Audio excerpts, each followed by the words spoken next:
네, 한 주간의 시작을 이제 또 사무엘하 12장으로 시작하게 됐습니다. 어제 말씀과 이어서 같은 내용을 다루고 있습니다. 다윗의 일탈, 혹은 다윗의 범죄, 그걸로 인한 결과, 어떤 결과가 나타나고 있는지를 우리에게 보여주고 있습니다. 하나님의 말씀이 있고 그 말씀대로 이제 가르치고 배워서 그 말씀대로 실행하는 것이 이스라엘의 역사라고 한다면, 그것을 제대로 실행하고 있는지 못하고 있는지, 또 제대로 못하고 어그러진 길로 가고 있을 때 하나님께서는 항상 선지자를 보내서 그것들을 책망하기도 하고 바로잡기도 하고 또 이끌기도 하신 그런 일을 하십니다. 그래서 선지자라는 이 역사 속의 선지자의 역할은 바로 그런 역할이죠. 오늘날로 말하자면 언론이라고도 말할 수 있습니다. 그래서 선지자적 사명은 지금 현재 언론이 갖고 있는 어떤 사명이라고도 할 수 있죠. 근데 요즘은 언론이 너무나 다양해가지고 뉴스 채널이라든지 모든 것들을 보면 너무나 많은 채널들이 있고 또 성향들이 다 달라가지고 그 모든 어떤 팩트를 설명하는 데 있어서는 다 자기들의 나름대로의 관점이 있습니다. 눈이 있어요. 그래서 요즘 언론은 다 믿을 수가 없고 항상 우리가 걸러서 들어야 할 뿐만 아니라 그들이 말하지 않은 부분까지도 살펴야 균형을 잡을 수 있는 그런 시대입니다. 그러니까 한마디로 말하자면 이 거짓 선지자들이 많다라는 뜻입니다. 그냥 하나님으로부터 우리는 감동을 받고 하나님의 눈과 하나님의 마음으로 사실 세상을 보고 살피고 해석하고 그래야 하나님의 사람은 그렇게 사는 것이 우리가 살아가는 방식입니다. 근데 우리가 아무리 똑똑하다고 하고 또 영특함을 자랑해도 우리는 현재 우리가 가지고 있는 그 영상 매체에 영향을 받고 있습니다. 안 받을래야 안 받을 수가 없는 거예요. 그들이 두려움을 조장하면 두려움이 우리에게 찾아오고, 그들이 선동을 하면 우리는 선동되고, 다 어떻게 보면 그거에 의해서 우리들의 대부분의 가치관 또 판단, 행동 이런 것들이 다 결정되고 있는 거예요. 우리는 그 눈으로만 세상을 보고 있어요.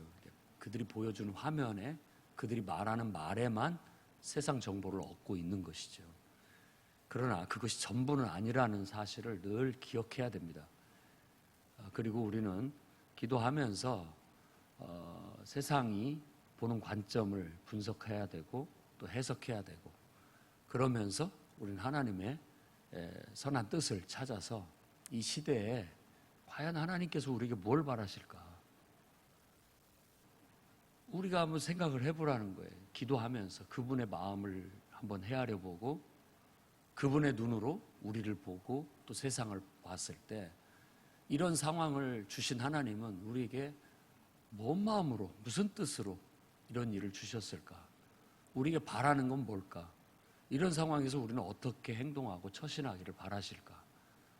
이런 관점을 갖고 늘 기도하고 말씀을 묵상한다면 우리는 하나님의 사람으로는 바로 설게 될 겁니다. 그런 관점을 가지고 왠지 모르게 잘못된 길로 가고 있다라고 판단되어지면 항상 선지자들이, 하나님께서 선지자들을 세워서 그 부분을 지적하게 하시고 바로잡게 하시는 겁니다. 자, 이런 부분들을 지적하고 바로잡는 것을 좋아할 사람은 아무도 없습니다.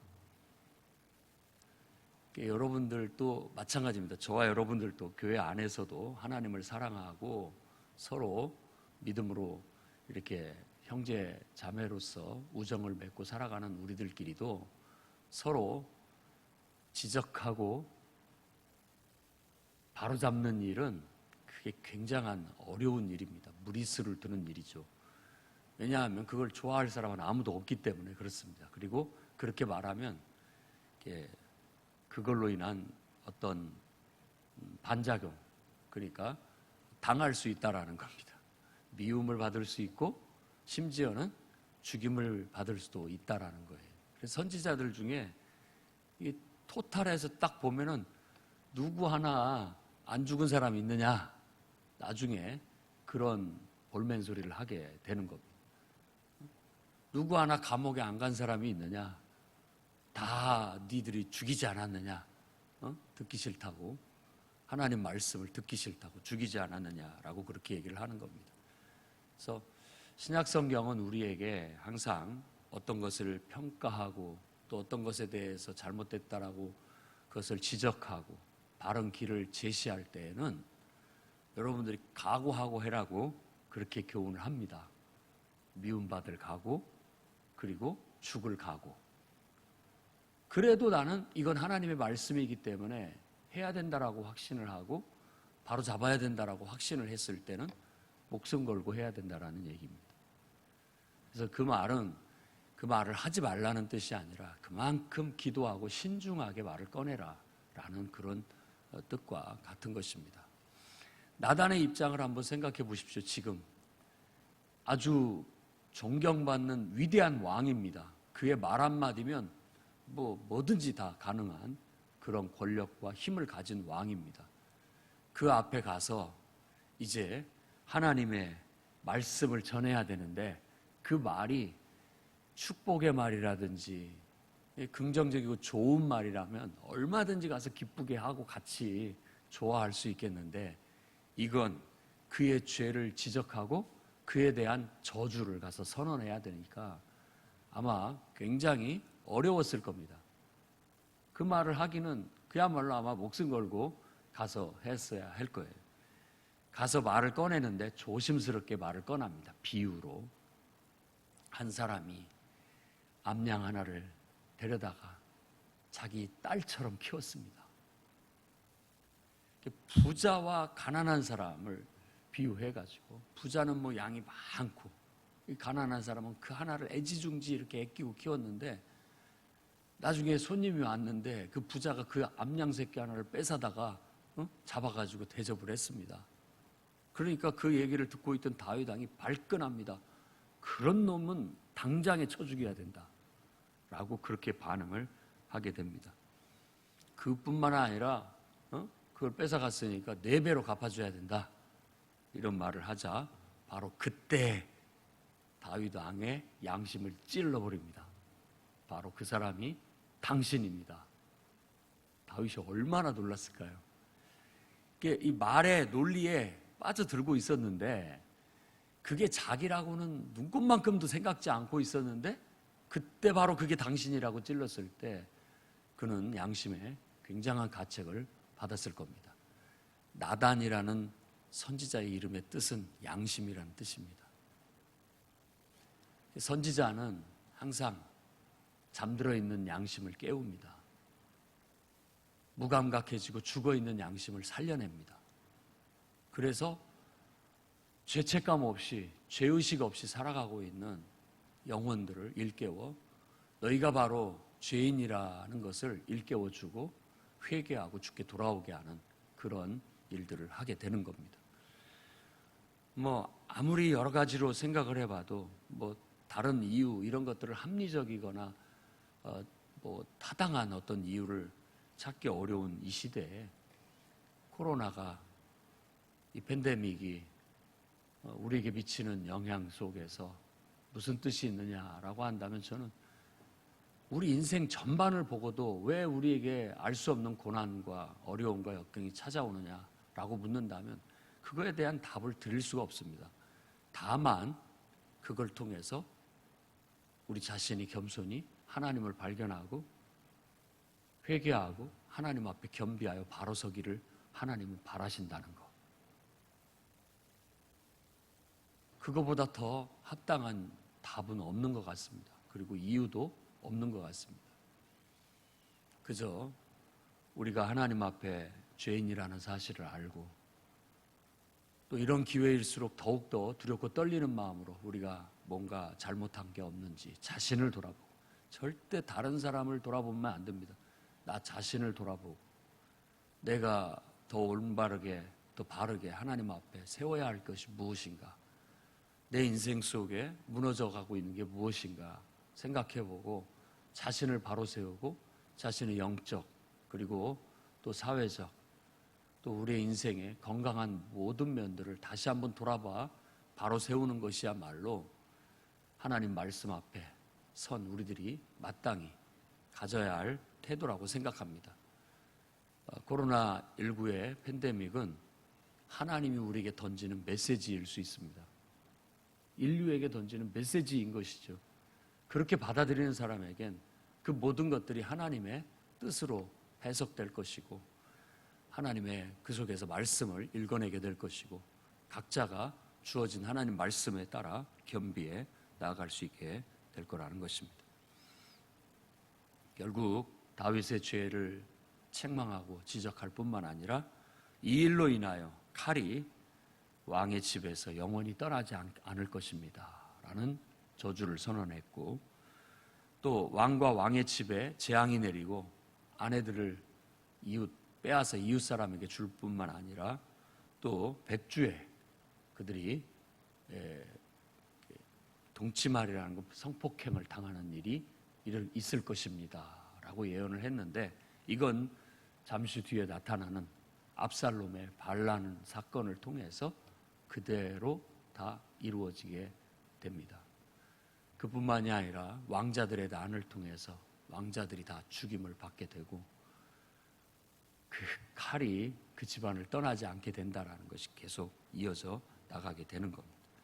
그러니까 하나님 앞에 다윗 왕이 통곡하며 내가 잘못했다, 내가 잘못했습니다 라고 고백을 하자 선지자를 통해서 주어진 응답은 하나님께서도 이미 용서하셨습니다 라고 그렇게 얘기를 합니다. 그러니까 죽지는 않습니다 왕은. 하지만 그의 죄의 결과, 죄의 값은 치르게 될 것입니다 라는 그런 얘기를 하는 겁니다. 그래서 우리가 죄가 무서운 것을 알아야 됩니다. 하나님은 자비롭고 사랑이 많으신 분이지만 또한 공의롭고 정의로운 분이라는 것을 잊어서는 안 됩니다. 하나님의 사랑은 정의로 나타납니다. 잘못에 대한 대가와 처벌은 받게 하십니다. 그렇기 때문에 우리를 그냥 용서해 주신 것이 아니라 그 죄값을 인간이 되어 이 땅에 오신 하나님이 직접 대신 그 죄값을 치르신 거예요. 왜? 하나님은 정의로운 분이기 때문에 그 공의에 합당한 처벌을 받아야 했기 때문에 그 받은 처벌들을 모든 인류가 받는다면 멸족하게 되겠지만 자신이 대신 받으심으로써 결국은 인류에게 희망을 주시고 구원의 길을 제시해 주셨던 겁니다. 다윗 왕도 용서는 받았지만 회개함으로 용서는 받았지만 그의 집안에 이와 같은 재앙으로 인한 그 죄값을 톡톡히 치르게 된다는 걸 우리는 말씀을 통해서 알 수 있습니다. 그래서 죄를 두려워하시기를 바랍니다. 죄는 모양이라도 피하라고 말한 것처럼 우리의 이 욕심이 죄를 낳게 되고 죄가 장성하면 결국은 사망을 낳는다는 이 무시무시한 죄를 저와 여러분들이 두렵고 떨림으로 항상 멀리할 수 있는 그런 은혜가 있기를 바랍니다. 자, 이 일로 인하여 첫 번째 닥친 불행은 바로 그 일로 인하여 임신하게 된 밧세바가 낳은 그 아이가 2주 만에 죽게 됩니다.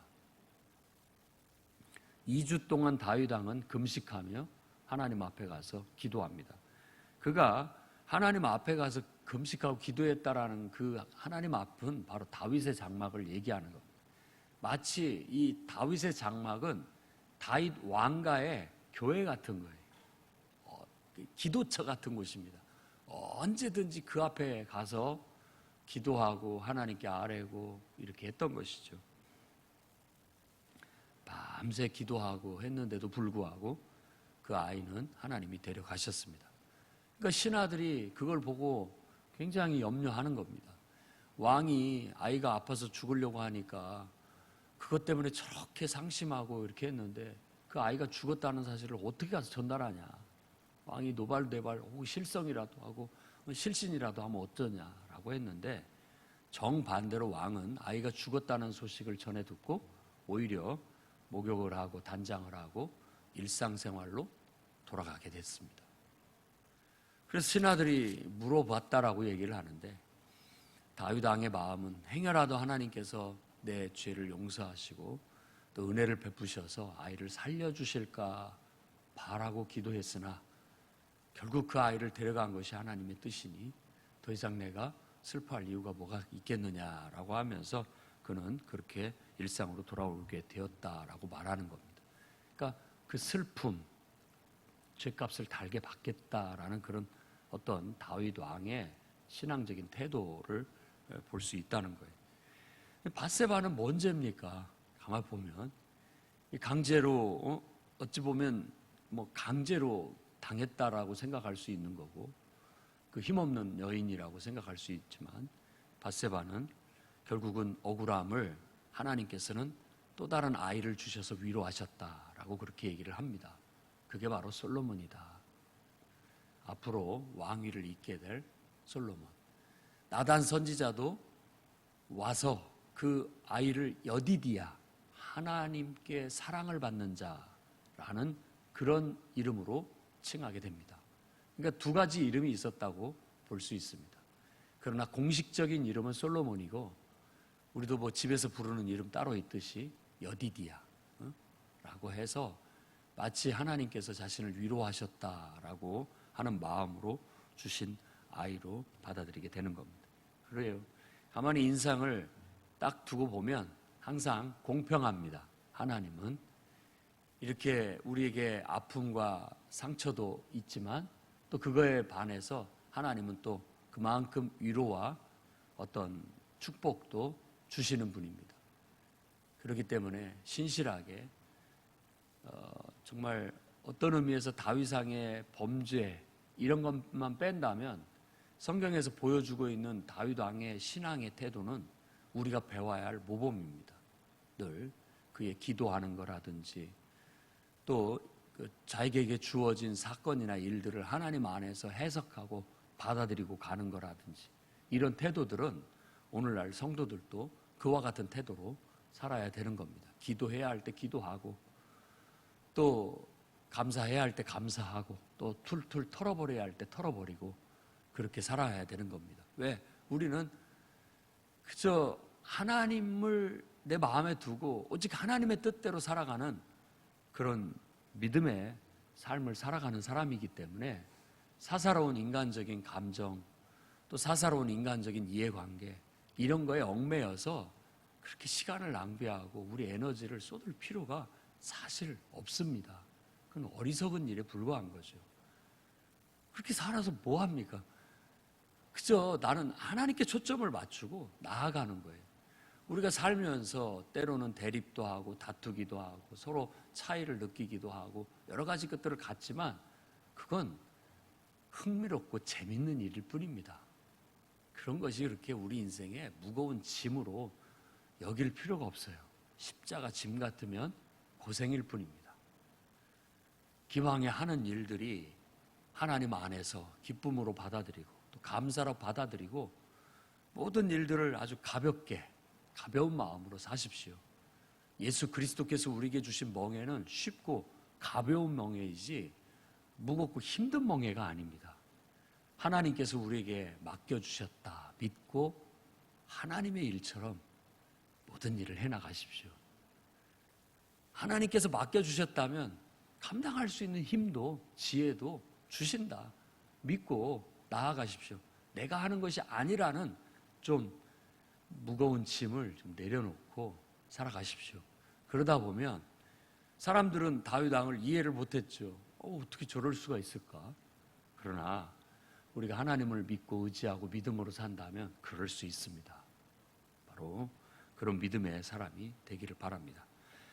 자, 다윗 왕의 범죄와 그리고 그에 대한 어떤 하나님의 처벌까지가 마치 이 암몬 족속을 전쟁함으로써 나아가서 그들을 라빠성을 포위하고 있는 그 중간 속에 딱 집어넣은 거예요. 이 문제가 딱 해결이 되고 난 다음에 바로 하나님께서는 암몬의 라빠성, 그러니까 수도죠. 수도를 함락하게 하신 축복을 또 내려주십니다.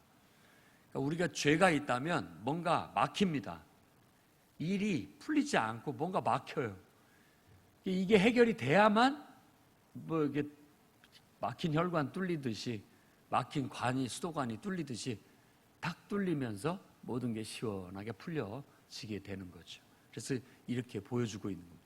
그 안에 가운데 딱 다윗 왕의 범죄와 그걸로 인한 어떤 회개 그리고 회복을 얘기하고, 그 다음에 이제 모든 것들이 풀리니까 다른 전쟁의 문제들도 잘 풀리게 돼서 암몬은 수도가 함락되어지게 되고 완전히 이스라엘에 병합되다시피 하고, 그들을 일꾼들을 데려오고 그들을 부리고 또 조공을 바치게 하는 그들을 병합시킨 나라가 되었다라고 그렇게 말해주는 겁니다.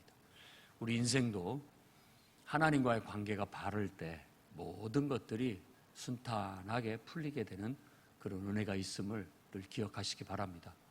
그래서 어떤 문제가 풀리지 않았을 때 현실만 보지 말고, 그런 주어지는 현상만 보지 말고 본질적인 걸 한번 따져보십시오.